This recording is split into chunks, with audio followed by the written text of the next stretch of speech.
SCP-823 is called the Carnival of Horrors. Now, I gotta tell you, the carnival theme in general is one of the creepiest. Guys, clowns.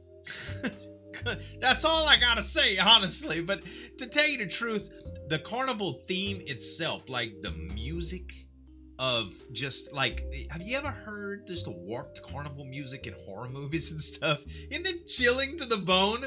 The idea that there's a carnival of horrors out there and it's anomalous. Pretty interesting, guys. Let's react to it. This is going to be from SCP Explained. Make sure to subscribe to their channel and mine if you like reaction videos. And let's get into this animation. Jay and Michael were a pair of urban exploration YouTubers looking for their big break. You might remember their video exploring the dead mall on the outskirts of your town, or the supposedly haunted 1950s insane asylum out in the sticks. But you certainly won't find these videos anywhere online. After the incident at SCP-823, all of their content was scrubbed away from even the most comprehensive internet archives. Why, you ask? Because these unfortunate urban explorers decided that their big break would be exploring a certain abandoned theme park, and it would be one of the last decisions they ever made. Michael and Jay had heard rumors about the theme park. Its name was lost to time, as was the date of its opening and closing, and the reason it was even abandoned in the first place. Even some of the most hardcore urban explorers didn't dare to tread there. Something about it, a good friend had once told Jay, just didn't feel right. Sometimes if you dare to venture into the forest near the theme park at night, hear that music? Oh, carnival music is so creepy, dude. Tunes of rides and carnival stands still beckoning, like carousel music in horror movies. We're still here, come and play. Of course, none of this frightened Jay and Michael. They could already smell the sponsorships from Headlamp and Compact camera companies. No amount of anxiety would stop them from making their doomed trip to the so-called Carnival of Horrors. Oh my God. It's a terrible shame. If they'd listened to the stories of this place about how unnatural and evil it could be, they might still be alive today. Who believes that, Like all the best urban explorers, if you're an explorer, they arrived at the woods near the abandoned theme park in the dead of night. They ignored the signs warning them about everything from structural instability to dangerous wild animals to asbestos. Nothing would keep them out. You see what I mean? Nothing. They reached the abandoned theme park not long after, though it was a mere shell of its former self. During the several decades of abandonment, nature had reclaimed it. The Ferris wheel was covered in overgrown ivy, and the carnival stands were blanketed with mold. As the duo swept through the grounds with their flashlights and cameras, they saw a faded sign that bore the words, Thriller Chiller, the park's most popular roller coaster. They also took their time to marvel at the exceptionally creepy-looking Tunnel of Love, the broken down House of Mirrors, and the huge grinning statue of the park's former mascot, This reminds me of a Scooby-Doo episode. This theme park was something out of a nightmare, which naturally made it potential video gold. But as the excited duo wandered further into the park, they couldn't help but notice the quiet, tinny carnival music. Music that seemed to be drawing them closer. Michael asked Jay if he could hear the strange, impossible music, and felt a chill creep in when he answered that he did. Could all the stories be true? They were lost in thought, but their legs kept moving. They were getting closer to something now. They could feel a presence. And was that music getting louder? An instant later, though, another sound cut through the silence. Bang, bang. It echoed out through the still night air. Birds flew from their perches in the trees. Jay and Michael both fell to the ground dead, their heads taken off by the .50 caliber rounds of a highly trained Mobile Task Force sniper on the payroll of the SCP Foundation. MTF killed them. Equipment, along with their bodies, were taken and destroyed. Any trace of them were scrubbed from the internet. It may seem a little harsh, but a bullet to the head is much kinder fate than what would have awaited these two if they'd kept walking. That's because the Carnival of Horrors is no dark fairy tale. The rumors are all true, and something really is waiting in the dark. That's why this abandoned theme park is known to the SCP Foundation as SCP-823. A Euclid Class anomaly with a violent history. What's even more unnerving is that the researchers studying 823 have repeatedly implored the O5 Council to increase the park's classification to Ketier and allocate more resources for containment, only to be denied. But after you've heard about the horrors that unfolded there and the danger it poses, you'll probably take the researchers' side. The Okay. park is divided into 2 zones, All right. the yellow zone and the red zone. Red zone. There are to be at least 6 members of Foundation personnel present in the yellow zone at all times to ensure that no civilians wander in. Our 2 urban explorers earn themselves a death sentence not just by wandering into the yellow zone, but passing dangerously close to the red zone. This is the true epicenter of the park's dangerous anomalous activity.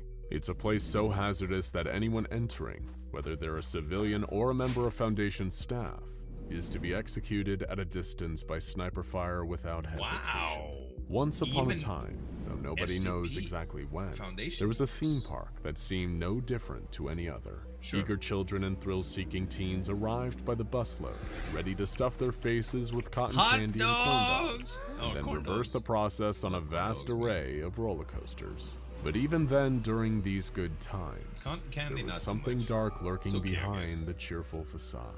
Little by little, everyone, visitors and employees alike, started falling victim to strange and horrific accidents around the park. Of course, when it comes to theme parks, accidents come with the territory, but none like this. Here are just a handful of the horrific and mysterious deaths that occurred while the park was open.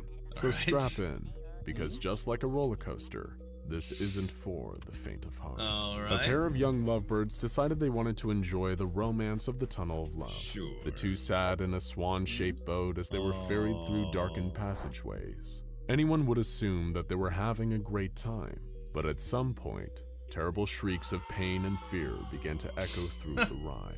Attendants, confused and terrified, stopped the ride and found that the screaming persisted. Just some stupid teens playing a prank, they figured, and started the ride again. But when the swan-shaped boat finally exited the Tunnel of Love, the park employees were greeted to a horrifying sight. The 2 teens dead, their bodies somehow fused together at multiple points. Another unlucky customer met a gruesome fate inside the House of Mirrors. They entered, but while inside, they were stalked by a mysterious, carnivorous humanoid entity known as Subject 79. The customer was pursued and eventually caught by Subject 79 and brutally dismembered. Some parts of the body were fused to the House of Mirrors interior, while others, like the right arm, were never found. The customer actually survived. Carnivorous and just ate it. Oh my God! That's a happy ending is up to you. But it wasn't just the customers at the park who were in danger. A 23-year-old park employee working a summer job collapsed while entertaining children dressed as the park's cheerful mascot, Happy Hippo. It wasn't uncommon for people to get overheated and collapse in the heavy suits on hot days. But one thing was different here. He was screaming, crying, and trying desperately to remove his mask. People rushed to help, but nobody could get the suit off. So and he was declared dead soon after. When he was eventually cut out of the suit, coroners found that the employee had choked to death. His mouth, trachea, and lungs were filled with a fibrous substance later determined to be identical to the stuffing of his costume. An intense roller coaster known as the Thriller Chiller was a magnet that's some horror movie type stuff right there, which became more violent and intense over time. The first accident seemed like a typical theme park tragedy. A safety harness failed, dropping a rider 15 feet during an inverted loop. They landed on the track below, breaking their neck and skull, causing instant death. While this was a tragedy, it wasn't exactly anomalous. The next major accident on the ride was an entirely different story. This time, 15 people met with disaster while riding the Thriller Chiller roller coaster. Starting from the front and moving back 1 car at a time, each group of riders was decapitated by blunt force trauma. A new pair of decapitations appeared to happen at every turn and loop on the ride. Forensic scientists still have no idea how this could have possibly occurred. Despite all of these disasters, the park was only finally abandoned after a day known as Bloody Sunday, when the anomalous powers of the location reached a 20-year peak. It's believed that 231 people were killed during the carnage of that day, and another 7 were horribly This reminds you a lot of the SCP Foundation contained the Carnival of Horrors not long after, but the mysterious deaths didn't even end there. Foundation Mobile Task Force Row 71, also known as the Origami Toads, were sent in to assess containment procedures and discover the source of all the anomalous deaths. They were unsuccessful though, and instead they merely added to the list in exceptionally horrifying ways. One agent was found dead, surrounded by empty grenades and bullet casings. It appeared he'd removed the explosive propellant from all of his ballistics and consumed it, dying in the process. Oh Another my was God! found with his jaw broken, having apparently pulled out and inhaled his own teeth, and dying of the resulting internal damage. The commander got the worst fate of all, so horrifying in fact, that we can't tell you the full details. All you need to know is that something was shoved into his brain that really didn't belong there. The Foundation considered having the entire park destroyed with a massive airstrike, courtesy of the Mobile Task Force News 7, aka Hammerdown. However, the O5 Council denied this request, on the basis that the park was too close to populated land. They'd have no plausible cover story for the bombing, and they don't even really know if blowing up the park would prevent anomalous activity from occurring. The Carnival of Horrors is here to stay, folks. The Foundation just hopes to keep it from getting new visitors. So then back to why the researchers want this place upgraded to Ketir. After all, these classifications aren't about how dangerous an anomaly is. They're about how difficult and complicated they are to contain. But here's the problem. According to the researchers, the red zone, where the dangerous anomalous activity is at its peak, isn't bound to one fixed position. It's changed position at least 3 times already, and even worse, it appears to be growing. Not seemingly so Euclid Class now, is it? After all, you might not even need to visit the Carnival of Horrors to be in grave danger. If it keeps growing, then someday soon, the Carnival of Horrors may be visiting you. Oh, man. You know, if it's growing, it seems like they would want to destroy it, because the harder it is to destroy, it's hard to destroy now due to its size and its relative location next to, you know, populated areas.